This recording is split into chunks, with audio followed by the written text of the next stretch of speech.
ওকে, so তোমাদের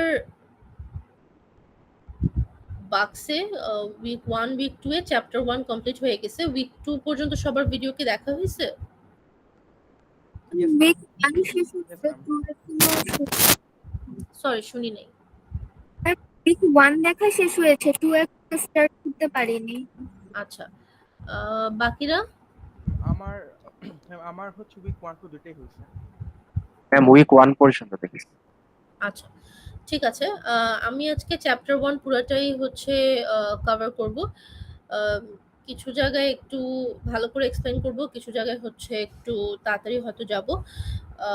but if you have any questions আমাকে থামায় ইউ ক্যান আস্ক ওই স্টেজে। আমি একটা স্লাইড শেষ করে বা একটা দুটো স্লাইড শেষ করে I will also ask you if you have any questions. So যারা ভিডিও দেখছো তো ভালো, তাদের জন্য অ্যাডেড ইয়ে হবে, বাট যারা ভিডিও এখনো দেখো নাই তারা অবশ্যই ভিডিও দেখে নিও। ভিডিওতে হয়তো আরো ডিটেলসে এক্সপ্লেন করা হয়েছে। আচ্ছা, so let's start. Chapter 1 A is basically an introduction. এখানে ডেটাবেস কি, ডেটাবেসের কিছু কমন টার্মিনোলজিস অ্যান্ড ডেটাবেস কখন ইউজ করতে হবে, কখন ইউজ করতে হবে না, ডেটাবেস ইউজার্স কারা, এসব ব্যাপারে ডিসকাস করা হয়েছে। So প্রথমেই we can see যে we have some basic definitions. First data is the thing that we will deal with, right? So data is our main primary kind of primary subject. Okay, so data জিনিসটা কি, data বলতে আমরা কি বুঝি when it comes to database, এটা এখানে explain করা হয়েছে। So let's say if I just write, let's say NNC, okay, or 112 or 3. So on its own these things really do not mean anything, right? So আমরা যখন ডেটাবেজের কথা বলতেছি তখন আমাদের এরকম meaningless random data actually is not the kind of data that we are talking about.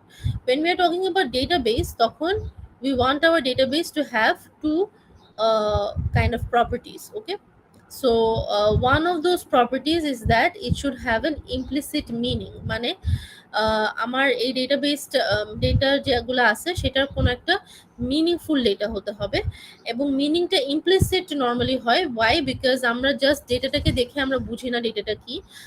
আমরা হয়তো টেবলের নাম, কলামের নাম এইসব দেখার পরে উই আন্ডারস্ট্যান্ড যে ডেটাটা কি রিপ্রেজেন্ট করে। অ্যান্ড দি সেকেন্ড যেটা আমরা চাই, সেকেন্ড property, সেটা হচ্ছে that the data has to be a known fact. Okay, so it has to be factual, it cannot be just something that we make up.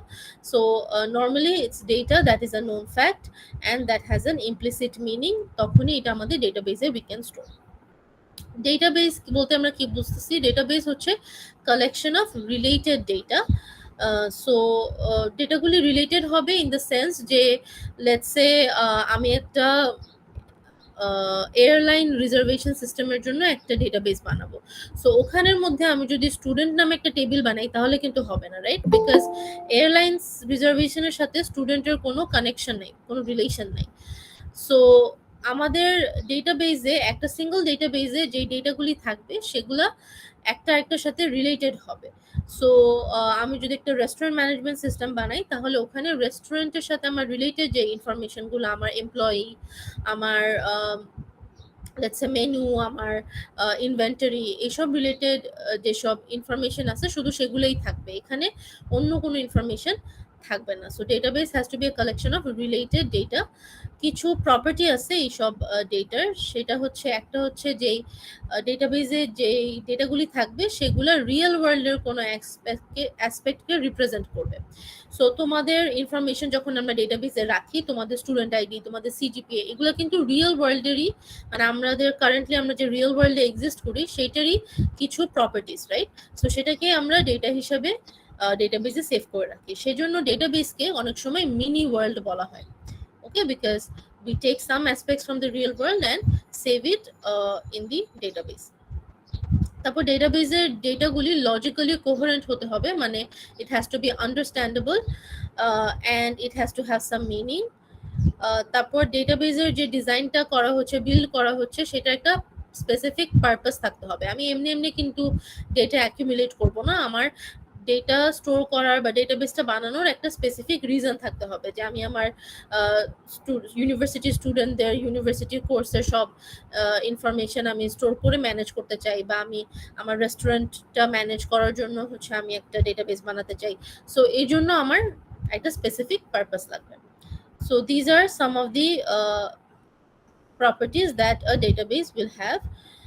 কিছু database সিস্টেমের example হচ্ছে airline reservation system, student registration system, যেটা তোমরা constantly use করো, uses. তারপর অনেক system তোমরা use করতে পারো, যে কোনো বুকিং বা যে কোনো ই কমার্স ওয়েবসাইট।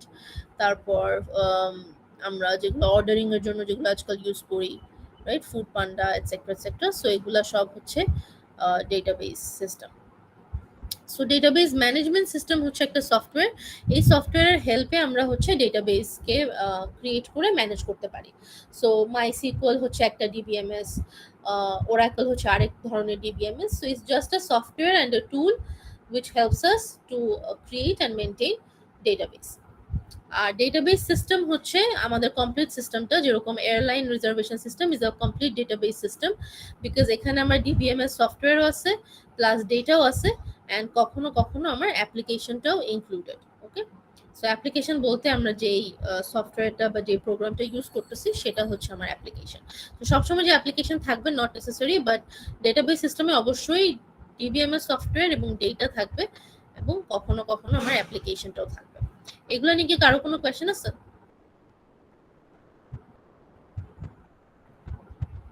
না miss. Okay, so these are some of the common terms যেটা তোমরা constantly you will come across. তারপর হচ্ছে ডেটা ম্যানেজ করার জন্য দুই ধরনের অ্যাপ্রোচ ইউজ করা যায়, একটা হচ্ছে file based approach and database approach. এখানে when file based approach is mentioned, this is actually talking about traditional file based approach, মানে আমরা আগে এখনো আমরা ইউজ করি বা সবসময় আগে থেকে যেটা ইউজ করতাম সেটা হচ্ছে, ধরো কোন একটা অ্যাপ্লিকেশন প্রোগ্রাম ইউজ করে একটা ফাইল ক্রিয়েট করা, যেমন ওয়ার্ড ডক বা টেক্সট ডকুমেন্ট অথবা একটা Excel sheet. So these are file based approach, right? So আমরা রিপোর্ট ক্রিয়েট করতেছি বা একটা ডকুমেন্ট ক্রিয়েট করতেছি ইউজিং দিস অ্যাপ্রোচ। এখন ফাইল বেসড অ্যাপ্রোচ অনেকটুকু চেঞ্জ হয়েছে। Let's say we have online systems, যেখানে let's say Google sheet use করতেছি অথবা গুগল ডক ইউজ করতেছি।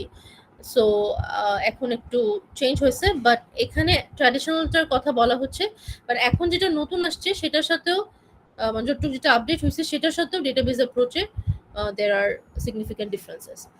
So one of the primary difference এখানে বলা হয়েছে শেয়ারিং অফ ডেটা, মানে ফাইল বেসড অ্যাপ্রোচে each application program or each document actually has its own data and maintains its own data. আমি যদি এটা কপি করেও কাউকে দেই, তারপর ওখানে আলাদা আলাদা কপিতে যদি চেঞ্জ হয় তাহলে এটা আগের কপিতে রিফ্লেক্ট হয় না, রাইট? ডেটাবেস অ্যাপ্রোচে আমরা একই ডেটা আমরা হচ্ছে মাল্টিপল প্রোগ্রাম বা মাল্টিপল ইউজারের সাথে শেয়ার করতে পারি, এবং এখানে যদি কোনো চেঞ্জেস হয় যাদের মাঝখানে শেয়ার হচ্ছে তারা যদি কেউ চেঞ্জ করে তাহলে এটা সবার জন্য রিফ্লেক্টেড হবে, মানে সবার জন্য আপডেট হবে। So this is one of the primary differences, but আরো অনেক ডিফারেন্স আছে যেগুলো আমরা পরে দেখব। সো এখানে ছবি এঁকে ওই ডিফারেন্সটাই দেখানো হয়েছে, যে শেয়ারিং অফ ডেটা। আচ্ছা, সো এটা হচ্ছে একটা ডেটাবেস সিস্টেমের সিম্পলিফাইড এনভায়রনমেন্ট। সিম্পলিফাইড কারণ যে ডিবিএমএস সফটওয়্যার অ্যাকচুয়ালি আরো অনেক মডিউল আছে, অনেক কম্পোনেন্টস আছে, যেগুলো আমরা চ্যাপ্টার 2 তে একটু দেখব। বাট এটা হচ্ছে সিম্পলিফাইড, যে কিভাবে কাজটা করতেছে বা এনভায়রনমেন্টটা কিরকম হয়। সো একদম ফার্স্টে আমাদের বাইরে হচ্ছে আমার ইউজার বা programmer. Okay, user can be any end user, যে হয়তো প্রোগ্রামিং জানে না বা নাইভ ইউজার, রাইট? আর programmers can be somebody who actually understands programming and MySQL or any SQL, and knows the queries and executes the queries. So you can actually use a command line interface as a programmer, or as a normal user you can use any kind of graphical user interface as well. So বাইরে তোমার অ্যাপ্লিকেশনের ইন্টারফেসটা থাকে এবং user বা programmer থাকে। তারপর তোমার database সিস্টেমটা স্টার্ট হয়, সেখানের মধ্যে ফার্স্টেই তোমার application, program or queries. So user হয় অ্যাপ্লিকেশন প্রোগ্রাম মানে হচ্ছে কোনো সফটওয়্যারের থ্রুতে, অথবা প্রোগ্রামার কোনো কোয়েরির থ্রুতে অ্যাকচুয়ালি ডেটাবেসের সাথে কমিউনিকেট করে। তারপরে আমার ইন্টারনাল যে সেকশনটা সেটা হচ্ছে ডিবিএমএস সফটওয়্যার। এই সফটওয়্যারটার মধ্যে অনেক কম্পোনেন্টস থাকে। এখানে যে সিম্পলিফাই করে দেখানো হচ্ছে যে কোয়েরি প্রসেস করার জন্য সফটওয়্যার কিছু থাকে এবং কোয়েরি ডেটা অ্যাক্সেস করার জন্য কিছু সফটওয়্যার থাকে। সো এগুলো ইউজ করে আমরা প্রথমে কোয়েরি প্রসেস করব, তারপরে যেটা চাচ্ছে সেই অনুযায়ী আমরা ডেটাকে অ্যাক্সেস করব স্টোরড ডেটাবেস থেকে। আর বাম পাশে যে একটা আছে সেটা হচ্ছে আমাদের যে ডেটাবেস আছে সেই ডেটাবেসের ডেসক্রিপশন বা ডেফিনেশন। ওকে, সো এটাকে মেটা ডেটা বলে। মেটা ডেটা হচ্ছে আমার ডেটাবেসটা কি কি ক্যারেক্টারিস্টিক্স আছে ডেটাবেসের, নাম কি, কি টেবিল আছে, টেবিলে কি কলাম আছে, কলামের ডেটা টাইপ কি, এইসব ইনফরমেশন মেটা ডেটাতে স্টোর থাকে। So this is a very simplified environment. কারো কি এগুলো নিয়ে কোনো কোয়েশ্চেন আছে?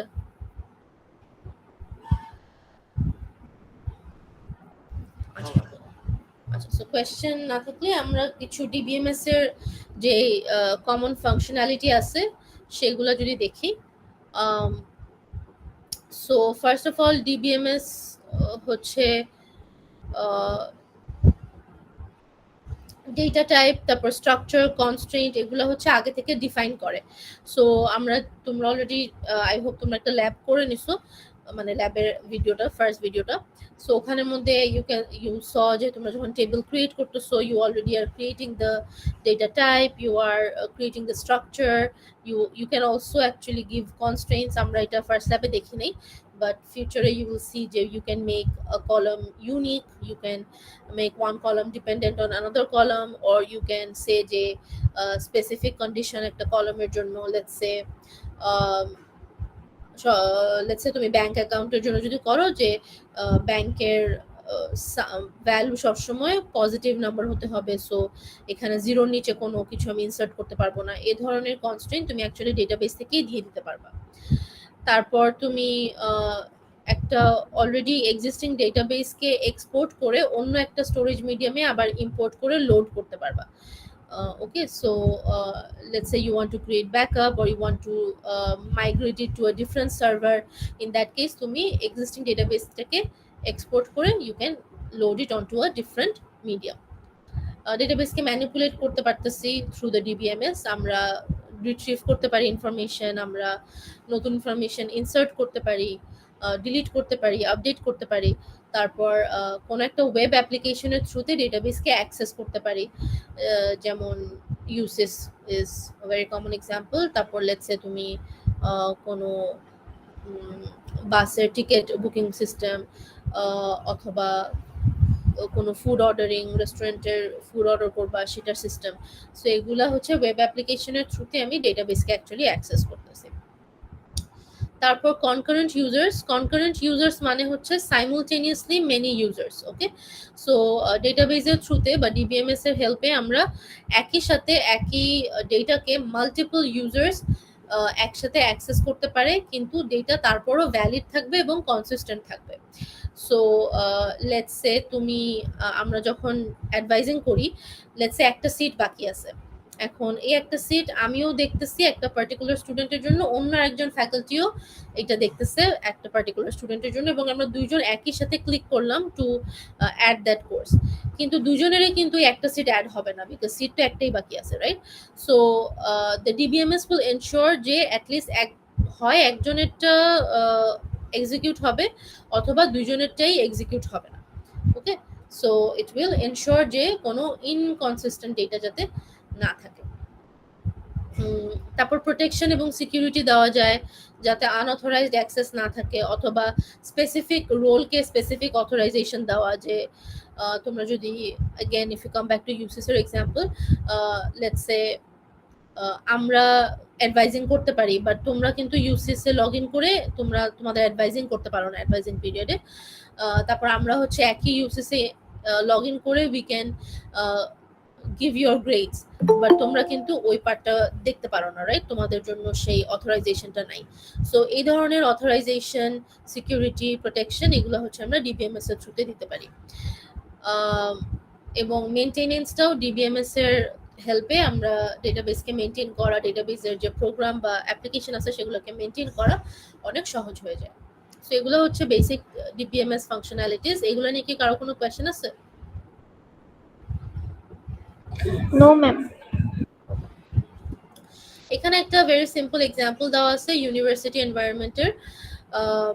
সো এখানে বলা হচ্ছে, as I said, the database is sometimes called a mini world. So এটার entities ওয়ার্ডটা এখন তোমাদেরকে অত ক্লিয়ারলি ডিসকাস করা হবে না। when you go to chapter 3, 4 তখন entity ওয়ার্ডটার সাথে তোমরা আরো বেশি ফ্যামিলিয়ার হবা। But just to give you an idea, entity হচ্ছে ওইসব অবজেক্টস যেসবের ব্যাপারে আমি আমার ডেটাবেসে information store করব। so my subjects, okay, my main subjects. So let's say student, আমার যদি ইউনিভার্সিটি এনভায়রনমেন্টের ডেটাবেস হয় তাহলে student, course, section, department, instructor এগুলোর ব্যাপারে আমি অবশ্যই ডেটা স্টোর করব। দ্যাটস ওয়াই এগুলো হচ্ছে আমার এন্টিটিস। বিভিন্ন এন্টিটিসের মাঝখানে একটা জিনিস থাকে যেটা called relationships. Relationships term is very important and you will come across this term in future chapters. তখন আরো ক্লিয়ার হবে। বাট রিলেশনশিপস জাস্ট মিন যে ডেটার মধ্যে রিলেশনশিপ। ওকে, সো বিভিন্ন এন্টিটির মাঝখানে কিছু রিলেশনশিপ থাকতে পারে, যেমন স্টুডেন্টরা কোর্সে এনরোল করে, সো এটা একটা রিলেশনশিপ এস্টাবলিশ করে। তারপর ইনস্ট্রাক্টররা ডিপার্টমেন্টে জন্য কাজ করে, right? So this creates A relationship. Section আবার কোর্সে বিলং করে, so this creates A relationship. So এইভাবে বিভিন্ন এন্টিটির মাঝখানে রিলেশনশিপ থাকতে পারে। সো আবার একটা এন্টিটির নিজের ডেটার সাথেও রিলেশনশিপ থাকতে পারে, যেমন কিছু কোর্স অন্যান্য কোর্সের প্রিরিকুইজিট। যেমন আমি যদি চিন্তা করি যে সিএসসি 370 প্রিরিকুইজিট হচ্ছে সিএসসি 221, রাইট? আবার 221 এর প্রিরিকুইজিট হচ্ছে 220। সো এখানে কোর্সগুলো সবই কিন্তু কোর্সেরই ডেটা, বা একটা কোর্স আরেকটা কোর্সের উপর ডিপেন্ডেন্ট, বা একটা কোর্স আরেকটা কোর্সের সাথে রিলেশনশিপ আছে। সো এই ধরনের রিলেশনশিপও থাকতে পারে একই এন্টিটির মাঝখানে। সো এগুলো আমরা পরে আরো ক্লিয়ারলি শিখবো, যেখানে লেখা আছে চ্যাপ্টার 3, 4 এ। This is just to give you an idea. একটা ডেটাবেসে এরকম করে থাকে, টেবলস থাকে, টেবলসে কলাম থাকে এবং রোজ থাকে। ইফ ইউ সি, এখানে দেখো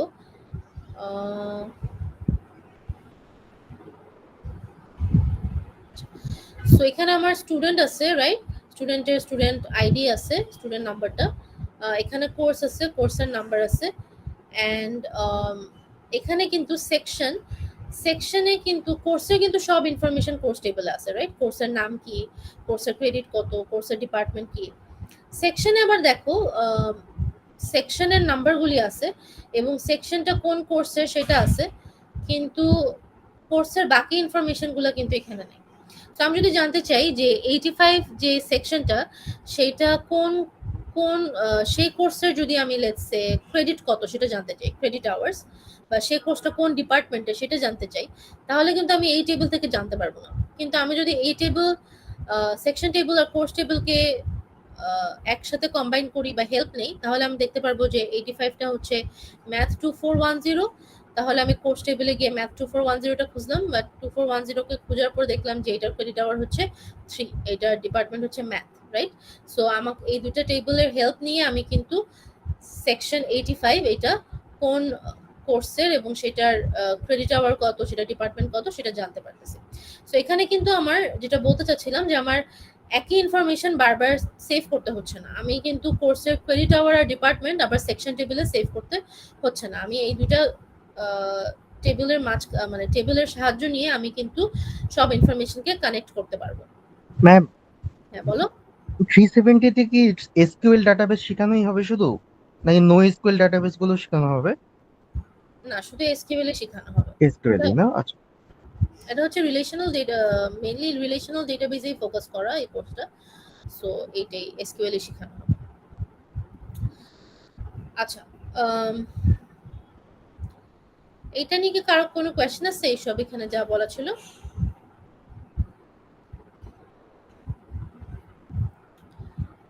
আচ্ছা, সো নেক্সট আমরা যদি দেখি, এখানে আবার ডেটাবেজ অ্যাপ্রোচের কিছু মেইন ক্যারেক্টারিস্টিক্স বলা আছে। কিছু ক্যারেক্টারিস্টিক্স আমরা অ্যাকচুয়ালি একটু আগে ডিসকাস করছি, কিছু আবার একটু নতুন আছে। সো ফার্স্টটাই বলছে self describing nature of the database system.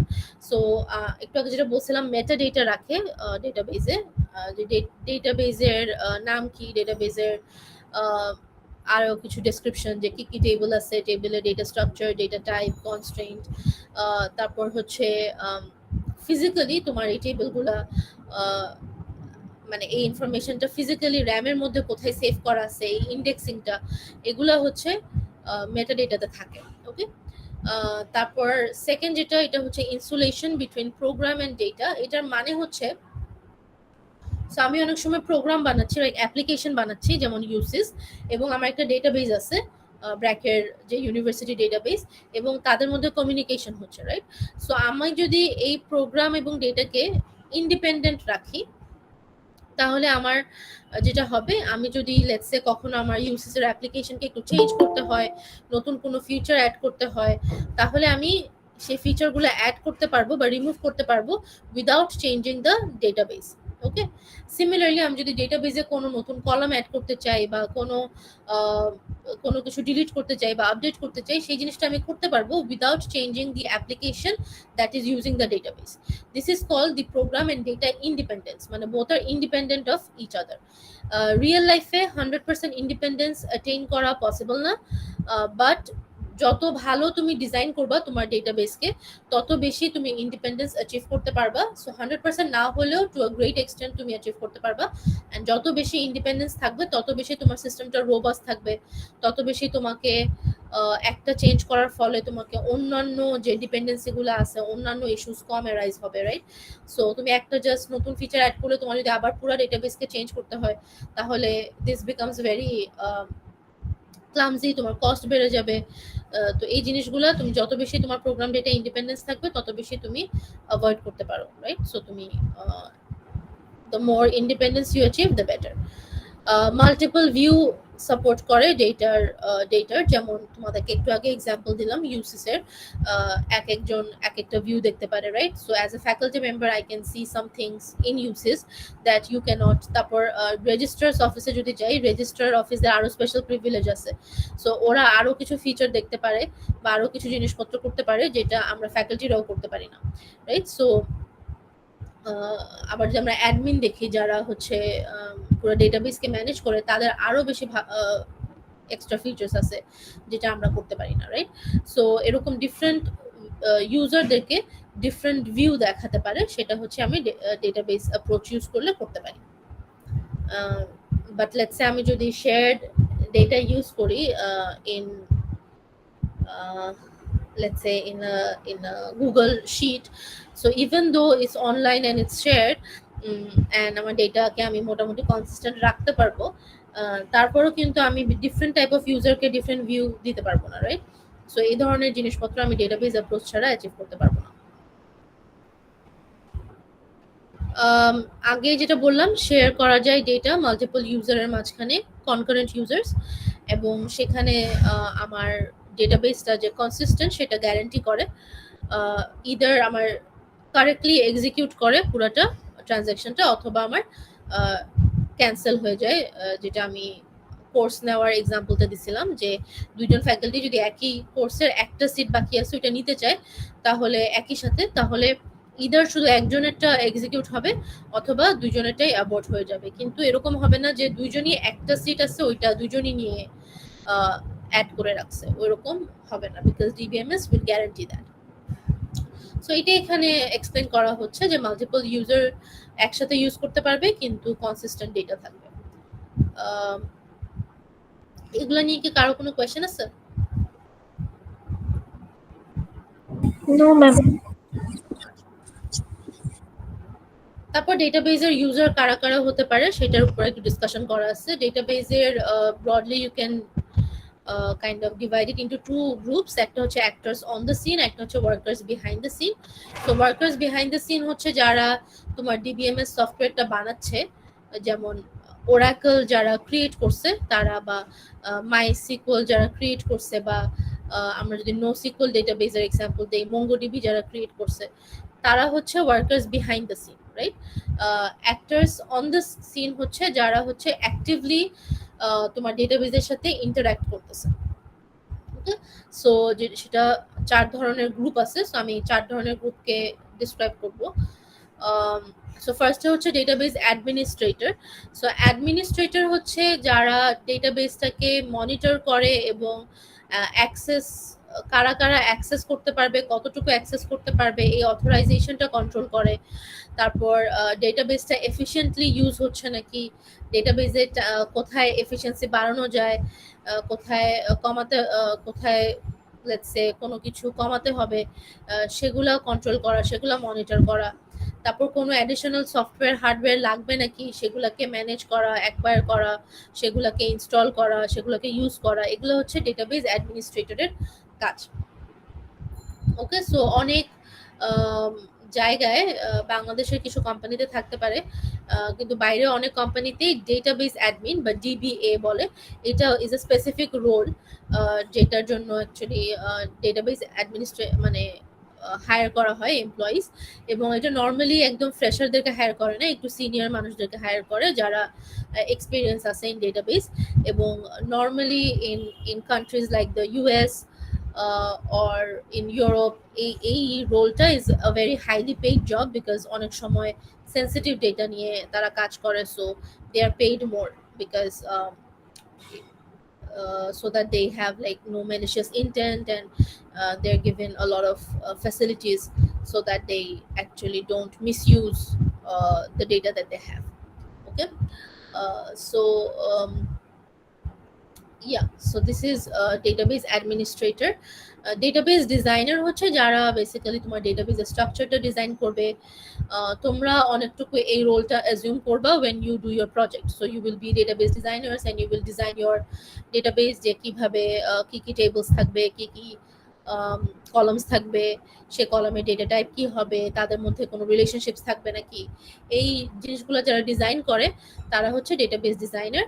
এবং ডেটাবেস ডিজাইনাররা নর্মালি হচ্ছে যেই ক্লায়েন্টের জন্য বানাচ্ছে সেই ক্লায়েন্টের সাথে নর্মালি মিটিং করে ডিসকাস করে যে what do you need, right? So they understand their needs, and based on their needs they actually create the database or design the database. আরেকটা যেটা টাইপ ছিল সেটা হচ্ছে সফটওয়্যার ইঞ্জিনিয়ার। এইটা নর্মালি যারা হচ্ছে তোমার অ্যাপ্লিকেশনটা ডিজাইন করে এবং অ্যাপ্লিকেশনটা বানায় তারা। ডেটাবেজের সাথে এখানে হয়তো অত কানেকশন লাগে না, এখানে জাস্ট ডেটাবেজের স্ট্রাকচারের সম্পর্কে জানা লাগে, কারণ যারা সফটওয়্যার বানাচ্ছে তারা হয়তো ডেটাবেস থেকে ইনফরমেশন রিট্রিভ করে সেটা হয়তো সফটওয়্যারে দেখাবে বা সফটওয়্যার থ্রুতে ডেটাবেসে আপডেট করবে। সো ডেটাবেসের যে স্ট্রাকচারটা আছে সেটার ব্যাপারে দে নিড টু নো। ওকে, অনেক সময় আমাদের দেশের কোম্পানিগুলোতে অ্যাটলিস্ট সফটওয়্যার ইঞ্জিনিয়ারই হায়ার করা হয়, অ্যান্ড ডেটাবেসের যদি কোনো কাজ থাকে সফটওয়্যার ইঞ্জিনিয়ারদেরকে দিয়েই করানো হয়। হয়তো ইন্টারনালি আলাদা আলাদা রোল দেয় যে তোমরা ডেটাবেস নিয়ে কাজ করবা, তোমরা ফ্রন্ট এন্ড নিয়ে কাজ করবে, এরকম আলাদা করতে পারে, আবার অনেক সময় একই পার্সনকে দিয়েও করাতে পারে। সো ডেটাবেস ডিজাইনার হিসেবে আলাদাভাবে নর্মালি হায়ার করে না। ওকে, সো সফটওয়্যার ইঞ্জিনিয়ারদেরকে হায়ার করে ডেটাবেস ডিজাইনিং এর কাজ করে, but this is a separate role, মানে অ্যাটলিস্ট অ্যাক্টিভিটিটা সেপারেট ডেটাবেস ডিজাইনার আর সফটওয়্যার ইঞ্জিনিয়ারের। আর ফাইনাল যে অ্যাক্টর অন দ্য সিন সেটা হচ্ছে এন্ড ইউজার। এন্ড ইউজার হচ্ছে যাদের জন্য তুমি সফটওয়্যারটা বানাইছো, যারা মেইনলি তোমার সফটওয়্যারটা ইউজ করবে। সেটার মধ্যে ডিফারেন্ট ক্যাটাগরি আছে, এই ক্যাটাগরিগুলো সবগুলো এত ইম্পর্টেন্ট না, you just have to understand the difference. So এখানে মেইন ডিফারেন্সটা হচ্ছে there are some users who do not understand programming and do not understand what's happening on the back end. They just use the software. So এদের মধ্যে casual যারা আছে তারা হচ্ছে normally গুইটা use করে, গ্রাফিক্যাল ইউজার ইন্টারফেস, বা naive আর parametric ইউজাররা normally হয়তো query use করে, বাট মুখস্থ কোয়েরি, জাস্ট হচ্ছে জানে যে কোয়েরিটা টাইপ করলে এই কাজটা আমি পাবো বা এই জিনিসটা পাবো, সেভাবে জাস্ট টাইপ করে, অত লজিক বা কনসেপ্টটা বোঝে না বা নতুন কোয়েরি ফর্মুলেট করতে পারে না। আর সফিস্টিকেটেড এন্ড ইউজার হচ্ছে যারা ডিবিএমএস এর সম্পর্কে ভালো করে ফ্যামিলিয়ার, যারা হচ্ছে understand what's happening behind the scene, they understand how to create complex queries. So hopefully you guys will be the sophisticated end users of databases. And standalone end user হচ্ছে যারা personal user data, personal reasons এ personal database বানায়, এবং সেটা কিছু readymade programming package আছে, সেগুলো just use করে install করে they can actually have their own database. They also probably don't have to know much, even if they know a lot, মানে এখানে actually they may know a lot about programming or they may not. Either ways they can actually use these programming packages and create their own personal databases. এগুলো নিয়ে কি কারো কোনো question আছে? আমি হয়তো একটু ফাস্ট যাচ্ছি বিকজ অলরেডি ভিডিওতে কভার করা হয়েছে, বাট তারপর যদি কোথাও মনে হয় যে বেশি ফাস্ট চলে গেছে আর একটু এক্সপ্লেন করলে ভালো হবে, you can let me know. Okay ma'am. Okay, ঠিক আছে। তারপরে আমরা যদি দেখি যে ডেটাবেস অ্যাপ্রোচের অ্যাডভান্টেজগুলো বলা হয়েছে, এই অ্যাডভান্টেজগুলো অ্যাকচুয়ালি আমরা আগেও দেখছি, সেম কথাই আবার ঘুরে ফিরে আসতেছে। সেটা হচ্ছে শেয়ার ডেটা ইউজ করা যায় মাল্টিপল ইউজারের মাঝখানে, এবং একটা হচ্ছে রিডান্ডেন্সি কন্ট্রোল করা যায়, মানে একই ডেটা আননেসেসারিলি বারবার আমার সেভ করতে হচ্ছে না, সিন্স সবাই একই ডেটাবেস ইউজ করতেছে। তারপর আনঅথরাইজড অ্যাক্সেসকে রেস্ট্রিক্ট করা যায়। তারপর এখানে একটা বলা আছে পারসিস্টেন্ট স্টোরেজ, এটা মেইনলি অবজেক্ট ওরিয়েন্টেড ডেটাবেজের জন্য এই কথাটা বলা হয়েছে। অবজেক্ট ওরিয়েন্টেড ডেটাবেজ আমরা শিখতেছি না, অবজেক্ট ওরিয়েন্টেড ডেটাবেজ অ্যাকচুয়ালি অত এখন ইউজ করা হয় না, অত কমনলি ইউজ না like relational databases, but object oriented database work similar to object oriented programming languages. Okay, so Java, let's say, is an object oriented programming language, এখানে objects থাকে, so এইভাবে আমরা ডেটাবেসে অবজেক্ট হিসাবে সবকিছু স্টোর করব। So এটা এই কথাটা বলা হয়েছে to show the difference between object oriented DBMS and object oriented programming languages. যে কোনো প্রোগ্রামিং ল্যাঙ্গুয়েজে তুমি যদি বেসিক ডেটা স্ট্রাকচার ইউজ করে ডেটা স্টোর করো, তুমি যদি অ্যাপ্লিকেশনটা ক্লোজ করো তাহলে তোমার ডেটাটা লুজ হয়ে যায়, মানে ডেটাটা স্টোর থাকে না। বাট যদি ডিবিএমএস ইউজ করো অবজেক্ট ওরিয়েন্টেড, তখন হচ্ছে তোমার মানে ডেটাটা পারসিস্টেন্টলি স্টোরড থাকে, তুমি অ্যাপ্লিকেশন ক্লোজ করার পরও তোমার ডেটাটা থেকে যায় সিস্টেমে। সো এটা আমাদের রিলেশনাল ডেটাবেজের জন্য হয়তো অত ইম্পর্টেন্ট না, বিকজ রিলেশনাল ডেটাবেজে ইজ অ্যাকচুয়ালি গিভেন যে ডেটাটা পারসিস্টেন্ট থাকে। সো একই কথাবার্তা এখানে বলা হয়েছে। তারপর ব্যাকআপ আর রিকভারি সিস্টেম আছে ডেটাবেজে, মাল্টিপল ইন্টারফেস সাপোর্ট করতে পারে ফর ডিফারেন্ট ইউজার্স, ডেটার মাঝখানে কমপ্লেক্স রিলেশনশিপস দেখাতে পারে, কিছু কনস্ট্রেইন্ট বা সিকিউরিটি ইস্যুস আমরা হচ্ছে এনফোর্স করতে পারি, তারপর কিছু অ্যাক্টিভ রুলস ইউজ করতে পারি। এই জিনিসগুলো হচ্ছে একটু অ্যাডভান্সড ডেটাবেস সিস্টেমের ট্রিগার, স্টোর, প্রসিডিউর, এগুলো আমরা মেইনলি শিখবো না, বাট এখানে বলা আছে কিছু অ্যাকশনস আমরা পারমিট করতে পারি using some triggers and procedures. এগুলা আমাদের লেভেলের জন্য নট দ্যাট মাচ ইম্পর্টেন্ট। ওকে, এখানে কি কারো কোনো কোয়েশ্চেন আছে? না ম্যাম। মিস মানে হচ্ছে যে আপনি যে বললেন মানে ইউএসআইএস যে আমরা যখন মানে সিটের জন্য বুক করি আর কি, তো এট এ টাইমে যখন দুইজন হচ্ছে একটা জিনিসের জন্য করতে থাকে আর কি, তো এটা কিভাবে মিস মানে ক্লাসটা মানে বন্ধ হয়ে যায়? আচ্ছা, সো এট আ টাইম যদি দুইজনের দুইটা সিট থাকে তাহলে তো কোনো সমস্যা নেই, রাইট? হ্যাঁ, ধরো miss। একটাই সিট আছে বাট দুইজন সেটা নেওয়ার চেষ্টা করতেছে, তো এরকম তো কখনো হয় না। তুমি মানে কখনো শুনছো যেরকম হয়েছে যে একটা সিট আছে দুইজন নিতে পারছে, এরকম কখনো হয়? No miss. না, হয় না। সো এটা কিন্তু যে সফটওয়্যার বানাইছে বা যে আমরা এজ এ ফ্যাকাল্টি আমরা কিন্তু এটা ম্যানেজ করতেছি না, এটা হচ্ছে ডিবিএমএস এর সফটওয়্যারই এনশিওর করে। There are already modules inside the software which ensures যে এই ধরনের inconsistency না হয়। So আমরা হচ্ছে ডিবিএমএস এর আমাদের যে কোর্স, আমরা ডিবিএমএস এর এত ডিটেইলড আর্কিটেকচার আমরা পড়বো না, আমরা একটু হায়ার লেভেলে পড়বো যে কিভাবে কোয়েরি ফর্ম করতে হয়, কোয়েরি করতে হয়। বাট একদম ডিবিএমএস এর যে ইন্টারনালি কিভাবে কাজ করতেছে, দ্য ডিফারেন্ট অ্যাপ্লিকেশন মডিউল, এগুলো হচ্ছে একটু হার্ডওয়্যার বা সিস্টেম লেভেলের, এগুলা দ্যাটস ওয়াই আমাদের কোর্সের অ্যাকচুয়ালি পার্ট না। সো আমরা অত ডিটেলসে দেখবো না, but just to give you an idea যে এটা অ্যাকচুয়ালি ডিবিএমএস ম্যানেজ করে দেয়। এটা already there are software or program written inside the DBMS to handle that.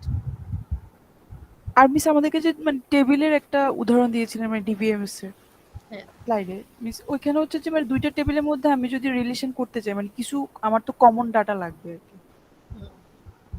আচ্ছা, সো ডিবিএমএস আর ডেটাবেস সিস্টেম দুটো কিন্তু আলাদা। ডিবিএমএস হচ্ছে একটা software, okay, database management system is a software যেটার হেল্পে আমরা ডেটাবেস বানাই, ওকে।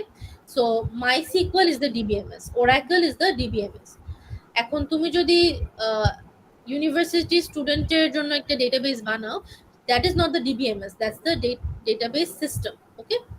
সো আমরা ডিবিএমএস এর হেল্পে ডেটাবেস সিস্টেমটা বানাচ্ছি, ওকে।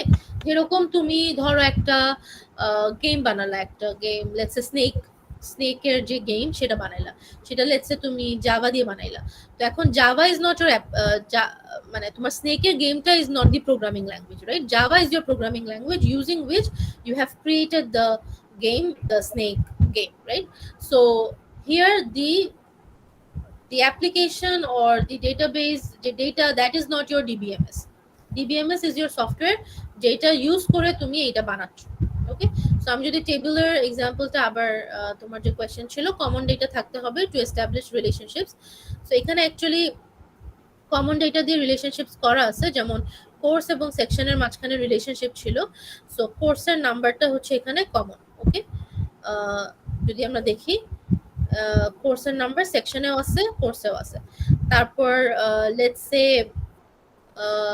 কোন স্টুডেন্ট কোন সেকশনে কি গ্রেড পাইছে সেটার জন্য আমাদের গ্রেড রিপোর্ট আছে, সেখানে কিন্তু আমি স্টুডেন্ট নাম্বারটা স্টুডেন্ট টেবিল থেকে নিচ্ছি, সেকশন এন্ড আইডেন্টিফায়ারটা সেকশন টেবিল থেকে নিচ্ছি, নিয়ে আমি এখানে কমন রাখতেছি, ওকে। সো এইভাবে আমরা রিলেশনশিপ এস্টাবলিশ করি কমন অ্যাট্রিবিউট দিয়ে। এই কমন অ্যাট্রিবিউটটা কিন্তু রিডান্ডেন্সি না। রিডান্ডেন্সি কখন হতো? যদি আমি বাকি ইনফরমেশন গুলোও দিতাম। আচ্ছা এটা হচ্ছে মিনিমাল, এটা আমার রিকোয়ারমেন্ট, এটা আমাকে দিতেই হবে টু এস্টাবলিশ দ্য রিলেশনশিপ, এটা না দিলে হবে না। বাট আমি যদি এটা ডেটাবেসে মেনটেন না করে ফাইলে মেনটেন করতাম, তাহলে আমি এই ধরনের রিলেশনশিপ এস্টাবলিশ করতে পারতাম না। তখন আমার সেকশনের টেবিলে আবার কোর্সের যে বাকি ইনফরমেশন সেগুলোও দিতে হতো টু অ্যাকচুয়ালি নো যে এই সেকশনের লেটস সে ক্রেডিট কত, বাট এখানে এই সেকশনের 85 সেকশনের কত ক্রেডিট আওয়ার লাগতেছে সেটা জানার জন্য আমার কিন্তু এই টেবিলে ইনফরমেশনটা দেওয়া লাগতেছে না। তো রিডান্ডেন্সি আমি অ্যাভয়েড করতেছি। তোমার কোয়েশ্চেন কি আমি আনসার করছি? হ্যাঁ মিস, হ্যাঁ মিস। আর কারো কোনো কোয়েশ্চেন ছিল সোফার যেগুলো আমরা দেখছি?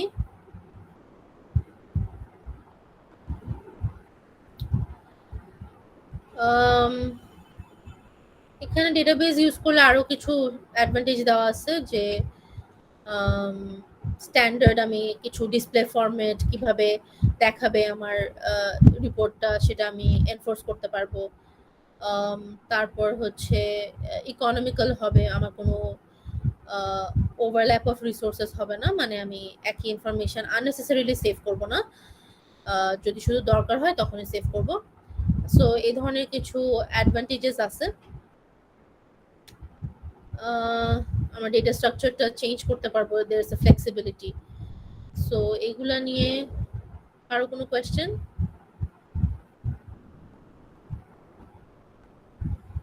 আচ্ছা, ফাইনালি হচ্ছে যে সবসময় ডেটাবেস যে আমরা ইউজ করব এরকম না, ডেটাবেস কখনো কখনো ইউজ না করা বেটার। সো প্রথমে সেটা কখন ইউজ করবো না সেটা বোঝার জন্য ডেটাবেসের অ্যাকচুয়ালি মেইন কস্টটা কি সেটা বুঝতে হবে। সো ফার্স্ট অফ অল ডেটাবেসে হচ্ছে মেনটেন করার জন্য একটা ইনিশিয়ালি তোমার অ্যাডিশনাল হার্ডওয়্যার লাগে। তোমার স্পেশালি যদি ডেটা অনেক বেশি থাকে তাহলে তোমার সার্ভার বানাতে হয় ডেটাবেসের জন্য আলাদা। সো সেটার জন্য অ্যাডিশনাল হার্ডওয়্যার লাগবে, সো সেটা অবভিয়াসলি ইজ এক্সপেন্সিভ। তারপর হচ্ছে তুমি যে সিকিউরিটি, কনকারেন্সি কন্ট্রোল, রিকভারি এইসব ডিফারেন্ট মডিউলস অ্যাপ্লাই করতেছো, যত মডিউল তুমি অ্যাপ্লাই করবে তত তোমার ওভারহেড বাড়বে। সো ওভারহেড বাড়ার কারণে তোমার ফাইন্যান্সিয়াল কস্টও বাড়তে পারে, প্লাস তোমার যে ওই ডেটাবেজের সাথে কমিউনিকেশন করার জন্য বা ডেটাটা অ্যাক্সেস করার জন্য যে টাইমটা লাগে সেই টাইমটাও বাড়তে পারে। সো এই জিনিসগুলো is your basic cost of ডেটাবেজের। সো তোমাকে দেখতে হবে যে তোমার অ্যাপ্লিকেশনে আসলেই ডেটাবেজ লাগবে কিনা। যদি না লাগে তাহলে এই কস্টগুলো নেওয়ার তো দরকার নেই, রাইট? সো ফর ইনস্ট্যান্স তুমি যদি লেটস সে তোমার যত আত্মীয় স্বজন আছে সবার হচ্ছে তুমি you want to keep, like let's say, a document of everybody's birthdays and everybody's phone numbers and email addresses. So তোমার আত্মীয় স্বজন কয়জন হবে, রাইট? তোমার ক্লোজ আত্মীয় স্বজন এত বেশি তো না। অ্যান্ড মানে এখানে ওভারল্যাপ মেনটেন করার, মানে এখানে ওভারল্যাপ কিন্তু অত হওয়ার চান্সেসও নাই, because how many relatives you might even have, let's say 100 200 যারা তোমার খুব বেশি হইলে, রাইট? তোমার সবার সাথে কমিউনিকেশন থাকলো, সো এর থেকে বেশি তো হবে না। নর্মালি আমাদের অত রিলেটিভসদের সাথে হয়তো অনেক দূরের রিলেটিভসদের সাথে কমিউনিকেশন থাকে না। আমরা এইসব ইনফরমেশন, বার্থডেজ আর ফোন নাম্বার আমরা হয়তো অনেক ক্লোজ রিলেটিভদের নিয়ে রাখি। সো অত বেশি কিন্তু ইনফরমেশন নাই। বা ইভেন তোমার ফ্রেন্ডসদের যদি তুমি রাখতে চাও, লেটস সে সবার বার্থডেজ, লেটস সে ফ্রেন্ডসদের কোনো একটা ইনফরমেশন তুমি সেভ করে রাখতে চাচ্ছ, সো এগুলো কিন্তু অত বেশি মানুষের না। তারপর লেটস সে আমরা যখন কোর্সের মধ্যে আমরা আমাদের সেকশনের স্টুডেন্টদের যে মার্কসটা সেভ করে রাখি, আমরা কিন্তু নর্মাল ফাইলে একটা এক্সেল শিটে সেভ করে রাখি। দ্য রিজন ইজ এখানে কিন্তু আমার প্রত্যেকটা সেকশনে 50 জন করে স্টুডেন্ট, এত বেশি স্টুডেন্ট না। এবং সেকেন্ডলি এই ইনফরমেশনটা শুধু আমি অ্যাক্সেস করি, মানে আমি আপডেট করতেছি, আমি অ্যাক্সেস করতেছি, অন্য কারো কিন্তু অ্যাক্সেস করার দরকার নেই। ল্যাবের ক্ষেত্রে হচ্ছে আমরা শুধু দুজনই অ্যাক্সেস করতেছি, এর থেকে বেশি একটা সেকশনের স্টুডেন্টদের ইনফরমেশন অ্যাক্সেস করা অন্যদের দরকার নেই, right? So in this case আমরা ফাইল বেসড অ্যাপ্রোচটা ইউজ করাই সাফিসিয়েন্ট। ইন দিস কেসেস আমার কিন্তু ডেটাবেস সিস্টেম লাগতেছে না, বিকজ এক্ষেত্রে আমি ডেটাবেস ইউজ করলে আমার শুধু আননেসেসারিলি ওভারহেডগুলো ইনক্রিজ হবে, রাইট? সো আমার মাল্টিপল ইউজার যদি না লাগে, আমার অ্যাপ্লিকেশনটা যদি সিম্পল হয়, আমার ডেটা যদি অনেক কম হয়, ডেটা যদি আমার অনেক বেশি চেঞ্জ না হয়, তাহলে ইন দিস কেসেস আমি ডিবিএমএস ইউজ না করলেও চলবে।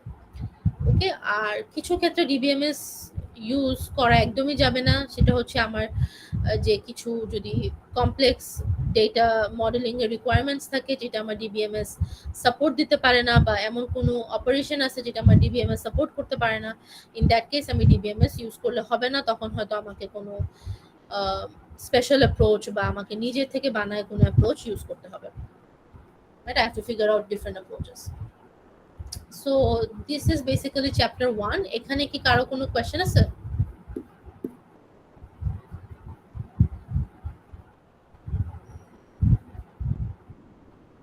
Any questions? No, ma'am. So question না থাকলে লাস্টে যে দুটো কমেন্ট, একটা হচ্ছে যে তোমাদের নেক্সট উইকে চ্যাপ্টার 2টা কভার হবে, এন্ড নেক্সট উইকে তোমরা তোমাদের ফার্স্ট থিওরি অ্যাসাইনমেন্টও পাবা। থিওরি অ্যাসাইনমেন্টে চ্যাপ্টার 1 এবং চ্যাপ্টার 2 এর উপর হবে, সো অবশ্যই ভিডিওগুলো দেখে নিবা। অ্যান্ড লেকচার স্লাইডগুলো দেওয়া আছে, সো লেকচার স্লাইড বা বই থেকে হেল্প নিয়ে তোমরা ইজিলি আনসার করতে পারবা থিওরিটিক্যাল কোয়েশ্চেন্স। সো কিছু কনসেপচুয়ালও থাকতে পারে, আবার অনেকটুকু থিওরিটিক্যাল। সো ইয়া, সো তোমাদের অ্যাসাইনমেন্ট এটা নেক্সট উইকে থাকবে, 1 উইক সময় দেওয়া হয় টু সাবমিট দ্য অ্যাসাইনমেন্ট। আর হচ্ছে আরেকটা যেটা বলতে চাচ্ছিলাম, অনেকেই জিজ্ঞেস করতেছিল যে পপ কুইজের ডেডলাইনটা কি।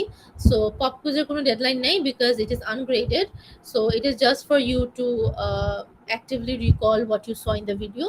সো ভিডিও দেখার পরে তোমরা যদি পপ কুইজগুলো আনসার করো, তাহলে you will just recall what you just saw in the video, so তোমাদের জন্য লাভ হবে। So that's it. সো এই কারণেই হচ্ছে পপ কুইজগুলো দেওয়া। তোমাদের কি এমনি কোনো জেনারেল কোয়েশ্চেন আছে regarding anything else?